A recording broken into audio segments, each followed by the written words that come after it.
por el Grupo de Trabajo. Congresista Torres. Gracias, Presidenta. Presidenta, el 19 de junio del 2018 se realizó la 8ª sesión ordinaria del Grupo de Trabajo del Control Constitucional de los Actos Normativos del Poder Ejecutivo. En dicha sesión se aprobaron por unanimidad los siguientes informes: el informe sobre el Tratado Internacional Ejecutivo 156, protocolo relativo a una enmienda del artículo 56 del Convenio sobre Asociación Civil Internacional; el informe sobre el Tratado Internacional Ejecutivo 157, acuerdo entre la República Federal de Alemania y la República del Perú sobre cooperación técnica 2016; el informe sobre el Convenio 158, protocolo relativo a una enmienda del artículo 50A del Convenio sobre Aviación Civil Internacional; el informe sobre el Convenio 159, enmienda al acuerdo entre la Confederación Suiza y la República del Perú relativo al programa Eficiencia Energética en las ladrilleras artesanales de América Latina para mitigar el cambio climático, fase número 2; el informe sobre el Convenio 174, acuerdo específico entre la República del Perú y el Estado Plurinacional de Bolivia para el Centro Binacional de Atención en Frontera Desaguadero; el informe sobre el Convenio 175, Convenio de Financiación entre la Unión Europea y la República del Perú relativo al desarrollo económico sostenible y promoción de las pymes a nivel subnacional. Los informes, Presidenta, concluyeron que dichos convenios no versan sobre ninguno de los artículos previstos en el artículo 56 de la Constitución, es decir, no versan sobre derechos humanos, soberanía, dominio o integridad del Estado, defensa nacional, ni contienen obligaciones financieras para el Estado. Asimismo, las medidas previstas en el convenio no crean, modifican o suprimen tributos, no requieren modificación o derogación de leyes y no requieren medidas legislativas para su ejecución, por lo que los convenios cumplen con los requisitos establecidos en la Constitución Política del Perú. Asimismo, se aprobó el informe sobre el Decreto de Urgencia 05-2018, que establece medidas de eficiencia del gasto público para el impulso económico. El informe concluyó que el Decreto de Urgencia cumple con los requisitos establecidos en la Constitución y en la jurisprudencia del Tribunal Constitucional. Es decir, contiene medidas de manera económica y financiera y responde a una situación excepcional y urgente, entre otros. Decreto de Urgencia 06-2018, de igual manera, se aprobó el informe sobre el Decreto de Urgencia 06, que establece medidas para impulsar la inversión pública a través de gastos públicos. El informe concluyó que el Decreto de Urgencia cumple con los requisitos establecidos en la Constitución y en la jurisprudencia, es decir, contiene medidas en materia económica y financiera, responde a una situación excepcional y urgente, entre otros. Finalmente, Presidenta, se aprobó el informe sobre el Decreto Legislativo 1354, que modifica la Ley 30.556, ley que aprueba disposiciones de carácter extraordinario para las intervenciones del Gobierno Nacional frente a desastres y que dispone de la creación de la Autoridad para la Construcción con Cambios. El informe concluyó que el referido decreto legislativo cumple con lo dispuesto por la Constitución Política del Perú y su contenido se enmarca dentro de la ley autoritativa, Ley 30776, ley que delega al Poder Ejecutivo la facultad de legislar en materia de reconstrucción y cierre de brechas en infraestructura y servicios públicos. Eso es todo, Presidente. Gracias, congresista Torres. El coordinador del Grupo de Trabajo ha informado que los 6 tratados, los 2 decretos de urgencia y el decreto legislativo 1354 han cumplido con los criterios para evaluar su constitucionalidad y que los informes correspondientes han sido aprobados por unanimidad. En ese sentido, la Comisión de Constitución y Reglamento hace suyos estos 8 informes del Grupo de Trabajo y pasa a votarlos con el correspondiente dictamen. Señores congresistas, vamos a hacer una votación nominal. Congresista Velázquez Quezqué. Con el micro, por favor. Sí. Tapia.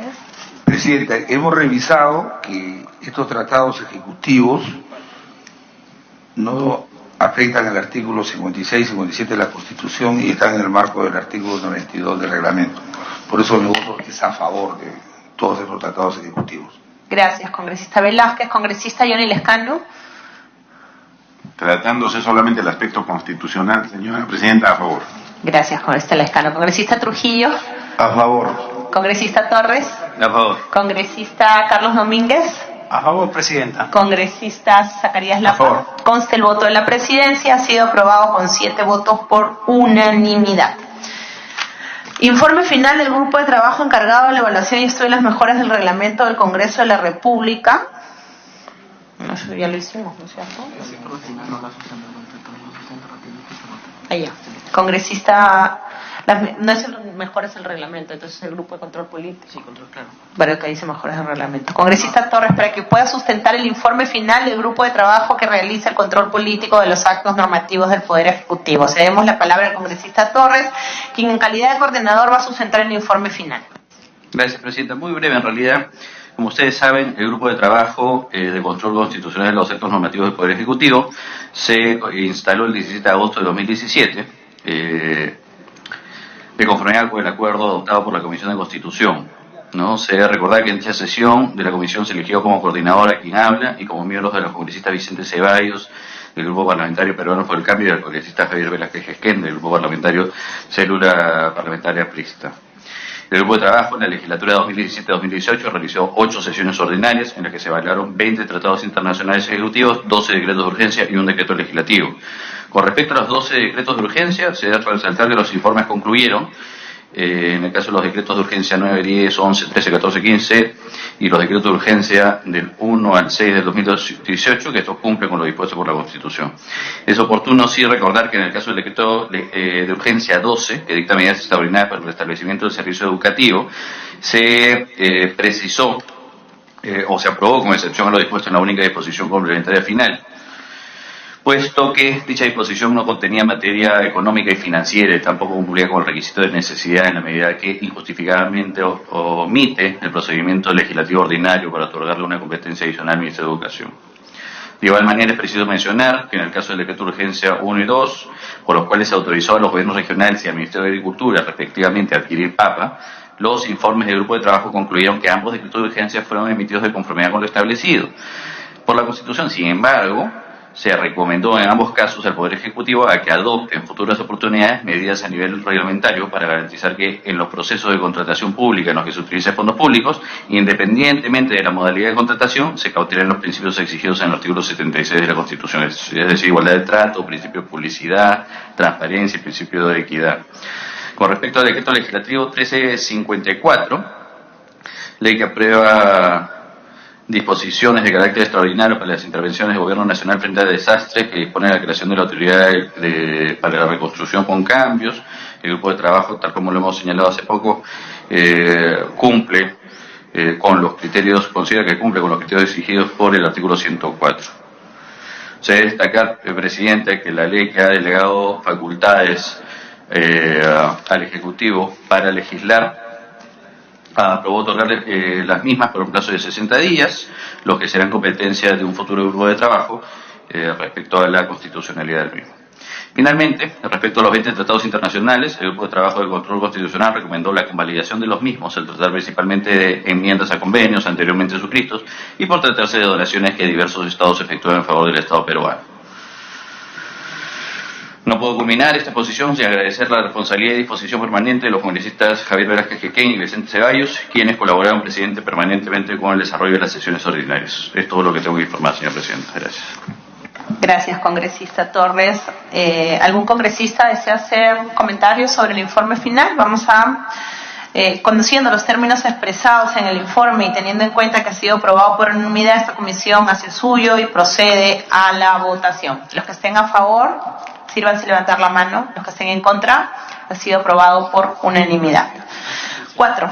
Opinión consultiva solicitada por el presidente del Congreso de la República mediante oficio 297-2017-2018 ADP-PCR. Mediante oficio del 3 de julio del 2018, el señor presidente del Congreso de la República comunica a la Comisión de Constitución que la mesa directiva del Congreso acordó solicitar a esta comisión la emisión de una opinión consultiva en el más breve plazo en relación al contenido de los oficios 054-2018 JEE Lima Centro JNE del Jurado Electoral Especial de Lima Centro, el oficio 059-2018 del Jurado Electoral de Trujillo y el oficio 238-2018 Lima Centro del Jurado Electoral Especial de Lima Centro, en lo que se refiere a una presunta vulneración del principio de neutralidad de parte de los congresistas Aramayo Gaona, Acuña Núñez y Lescano Anzieta, respectivamente, teniendo en consideración las normas de la Constitución Política del Perú en materia de los derechos y prerrogativas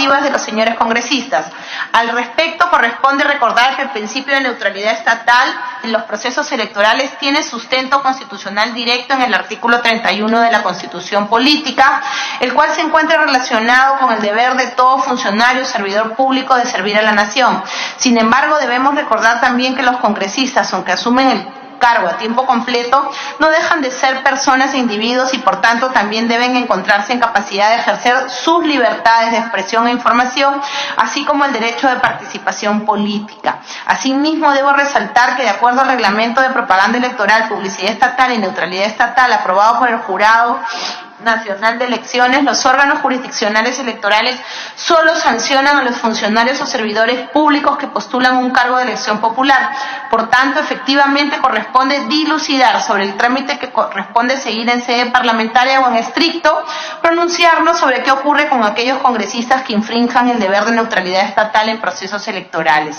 Atendiendo lo expuesto y comprendiendo la celeridad con la que se tiene que abordar esta consulta, hemos preparado en la Secretaría Técnica un proyecto de informe de opinión consultiva a efectos de que se pueda generar el debate que conduzca a la aprobación de un informe que refleje el consenso, proyecto en el cual se propone concluir lo siguiente.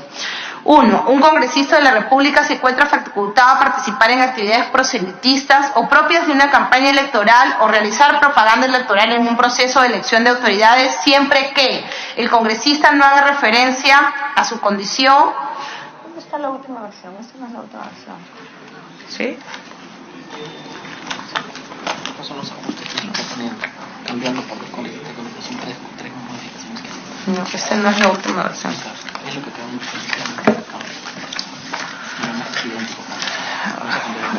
El congresista precisa inmediatamente que su participación en la actividad proselitista, en la campaña electoral, la realice en su condición de ciudadano afiliado o autoridad de una determinada organización política y no se utilice en la actividad propaganda electoral recursos públicos a los cuales tuvo acceso o dispuso en su condición de congresista. Los órganos encargados de tramitar procedimientos por la presunta infracción del principio de neutralidad estatal en procesos electorales debe ponderar el citado principio con las libertades de expresión e información, así como el derecho a la participación política de los congresistas, más aún en aquellos casos en los cuales tiene la condición de afiliados o autoridades de una determinada organización política. Asimismo, debe evaluar de ser el caso si el hecho imputado conllevó a un menoscabo en cumplimiento de las funciones propias o inherentes al cargo de congresista. Los congresistas que deseen participar en actividades proselitistas o propias de una campaña electoral durante el horario de realización de las sesiones ordinarias o extraordinarias de las comisiones de las cuales son miembros o de las sesiones del Pleno del Congreso de la República deben solicitar previamente la licencia correspondiente para no incurrir en una infracción al principio de neutralidad en los procesos electorales. Congresistas, se abre el debate. ¿Alguna va a ser ¿van a hablar? Javier.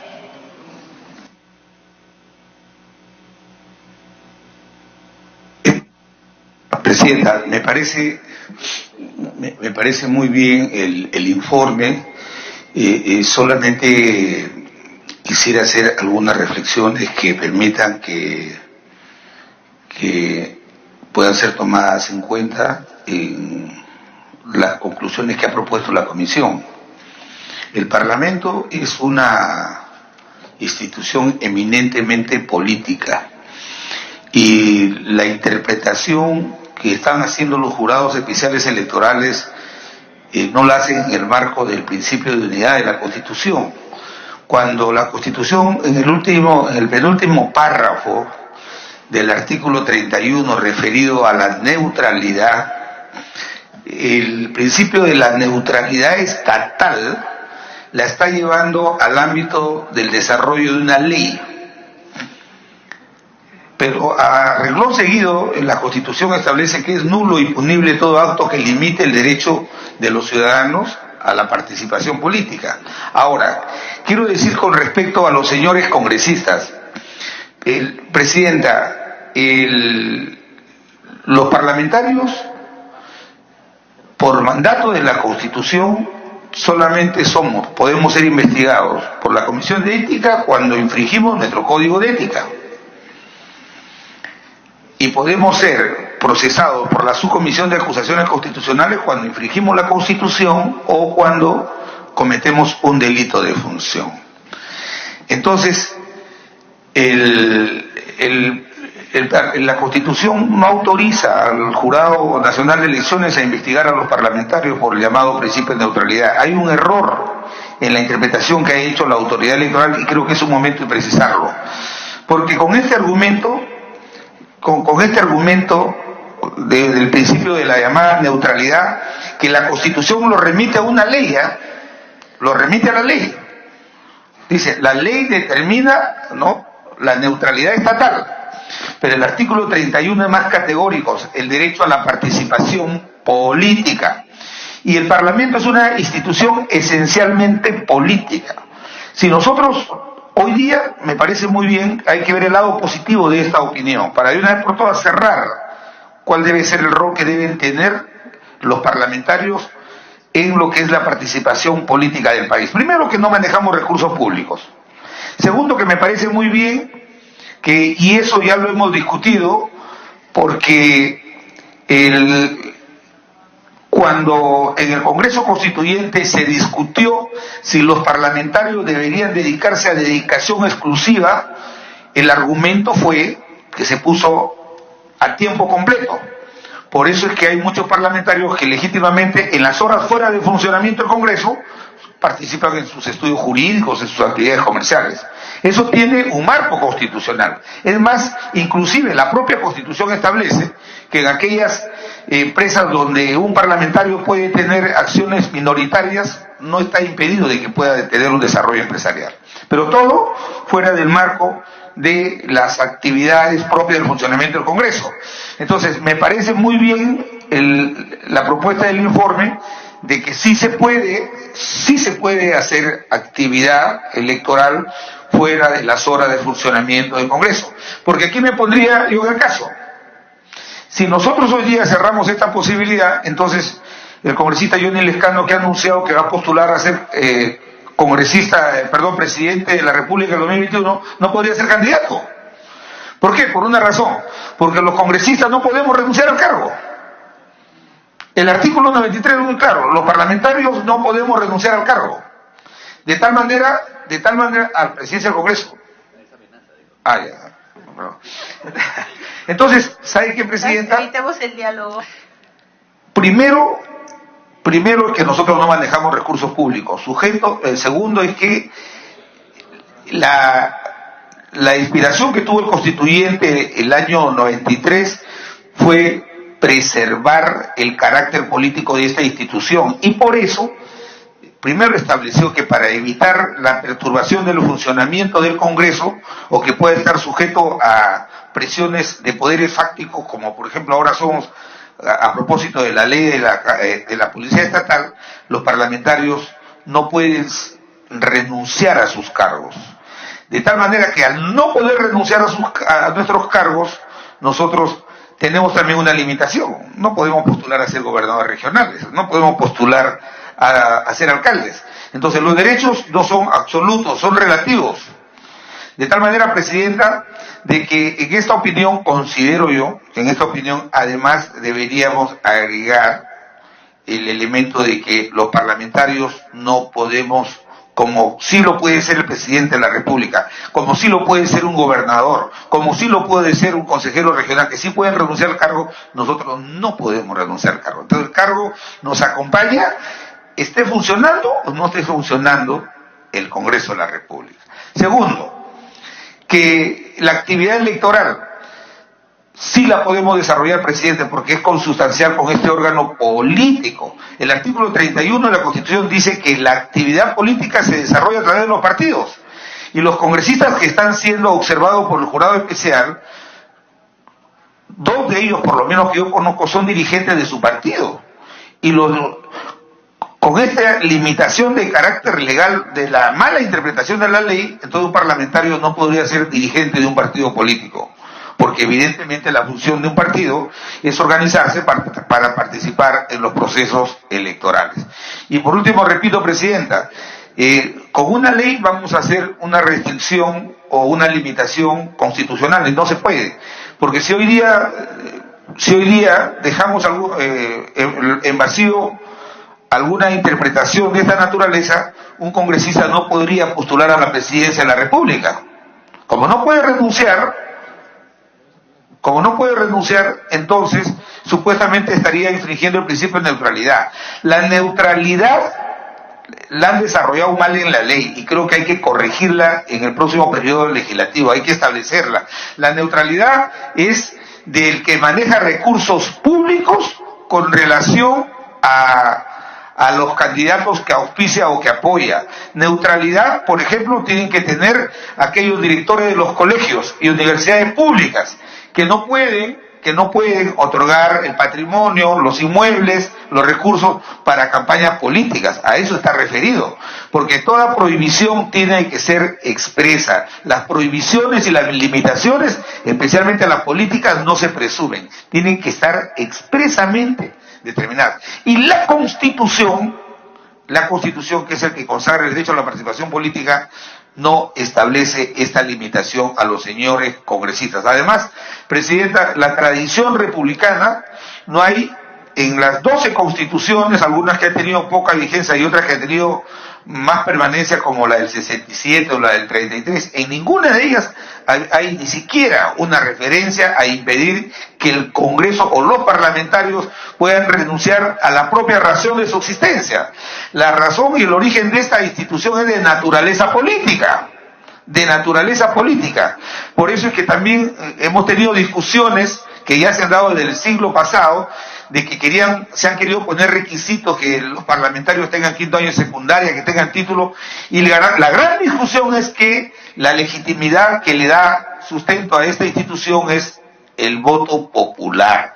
El dictamen me parece muy bien, Presidente, y con esto creo que debemos cerrar cualquier limitación inconstitucional que los jurados electorales pretendan hacer al respecto. Y quiero decir, Presidenta, una gran tarea que queda pendiente es todas las limitaciones al derecho a la participación política. La Constitución dice que tienen que estar en una ley.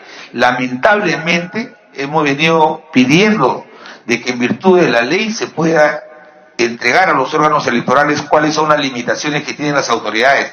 Hoy día, con normas administrativas, los órganos electorales quieren poner limitaciones a la participación política, la han burocratizado, la han cotizado económicamente, hoy día viven de sus recursos directamente recaudados, de los trámites que cobran a quienes participan en la vida política. En ningún país de América Latina se cobra un centavo por una apelación que se hace en materia política, solamente en el Perú, porque lo hemos permitido nosotros. Por eso, Presidenta, con esas dos sugerencias, yo estoy absolutamente de acuerdo con que se apruebe este informe, y no tiene nada que ver con los 3 parlamentarios que son en cuestión, sino para preservar y garantizar la intangibilidad de esta institución que tiene un origen estrictamente político, que no maneja recursos y cuyos miembros no estamos sujetos a mandato de imperativo, cuyos miembros tenemos una función, Presidenta, que es la de representación. Y a esa función nosotros, cuando vamos a nuestros pueblos o salimos de él, no las dejamos depositadas en una gaveta, sino nos acompaña. De tal manera de que esa representación, ¿de qué naturaleza es? Política. ¿Y uno de dónde proviene cuando postula? De un partido político. ¿Y un partido político para qué se hace? ¿Para qué se organiza? ¿Para vender mercancías? ¿Para vender libros? No, para hacer actividad política. Una decisión en sentido contrario nos estaría llevando a impedir que un parlamentario pueda ser dirigente de su partido, o que pueda asumir alguna responsabilidad partidaria, pero con limitaciones. Y ese no es el sentido de la Constitución. El principio de la neutralidad estatal, lean bien el artículo que dice la ley, ha sido mal desarrollado en la ley, pero de ninguna manera puede colisionar con un derecho como el derecho a la participación política, que está por encima de cualquier discusión. Esa es mi opinión, Presidenta, y espero que ponga en discusión las sugerencias que he hecho para que sean incorporadas en el informe. Gracias. Congresista Velázquez, va a tener que usted disculparme, estoy un poco resfriada y me quedé en la primera, que era incorporar que los congresistas no tenemos el derecho a renunciar, o sea, el cargo es irrenunciable, pero me perdí en la segunda. Y el principio, el tema de la investigación, Presidenta, los parlamentarios, si alguna autoridad electoral considera de que algún congresista ha infringido la Constitución, tiene que presentarle una denuncia constitucional al Congreso. No faculta, como ahora erróneamente está interpretando el Ministerio Público, que en el caso de las acusaciones constitucionales, el fiscal de la Nación se está irrogando función que no le corresponde. El artículo 99 de la Constitución dice que corresponde al fiscal de la Nación acusar, o sea, denunciar ante el Congreso a todas las autoridades comprendidas en el artículo 99 por infracción a la Constitución o por delito de función. Los fiscales no están ni siquiera el fiscal de la Nación está autorizado para hacer investigación. Investiga la subcomisión de acusaciones constitucionales y acusa la comisión permanente ante el Pleno. Entonces están desnaturalizando ese procedimiento, por eso me parece conveniente que en este caso también lo pongamos, de que al no estar sujetos a mandato imperativo los señores parlamentarios, el Jurado Nacional, ninguna autoridad extraña puede abrir una investigación que con respecto a los señores congresistas. Si consideran que hay una infracción, un delito de función, directamente deben hacer su denuncia y acá lo vemos nosotros. Gracias, Presidenta. Gracias, congresista. La Secretaría tomará nota de las observaciones del congresista Velázquez Quisquén. Congresista Carlos Domínguez. Muchas gracias, Presidenta. Simplemente aunarme a los comentarios de mi colega Javier Velázquez Quisquén. Yo creo que esto es importante, Presidenta, y creo que más aún la opinión que ha sido solicitada a esta importante comisión. Pero en este momento yo quiero pronunciarme como ciudadano elegido, y más que nada en el sentido de que nosotros nos vemos limitados en estas circunstancias, y pongo un ejemplo concreto. El día de ayer ha sido sentenciada por temas de corrupción una de las principales candidatas al gobierno regional de Ancash, y coludida con su regidor principal, que también postula a una de las provincias más importantes de la región de Ancash. Ayer sentenciados a 4 años de pena privativa de libertad y que ahora están prófugos. Pero más allá de eso, los congresistas de repente nos sentimos limitados a opinar del mismo, porque existe este tipo de situaciones anormales de manera personal, en las cuales se nos impidan pues pronunciarnos, y esto creo que no genera transparencia. Presidenta, yo quiero que se considere en la página 5, en el párrafo, se precise, en el sentido que establece, es preciso resaltar que el ejercicio del cargo de autoridad, en el caso cuando se establece autoridad, tenemos que ser explícitos, tenemos que hablar en caso de autoridad que sean exclusivamente los congresistas. Supone en modo alguno la anulación de la condición de ciudadano o personal funcionario y demás. En esta parte, en la página 5, que se precise que sean exclusivamente congresistas. Y en la página número 6, en el párrafo donde se establece, ahora bien, ¿qué ocurre con el caso de las autoridades o funcionarias públicas? También que se establezca, Presidenta, solamente congresistas. ¿Y por qué hago esta diferencia? Porque nosotros como congresistas no manejamos recursos del Estado. En cambio, las autoridades, alcaldes, gobernadores, ellos sí manejan recursos del Estado. Entonces, no podríamos sentirnos en un mismo nivel, Presidenta. Eso quisiera, por favor, que considere la Secretaría Técnica y pueda tomar en consideración. Muchas gracias, Presidenta. Gracias, congresista Domínguez. La Secretaría Técnica se servirá a hacer esas correcciones para que la opinión consultiva se restrinja únicamente a los señores congresistas. Congresista Torres.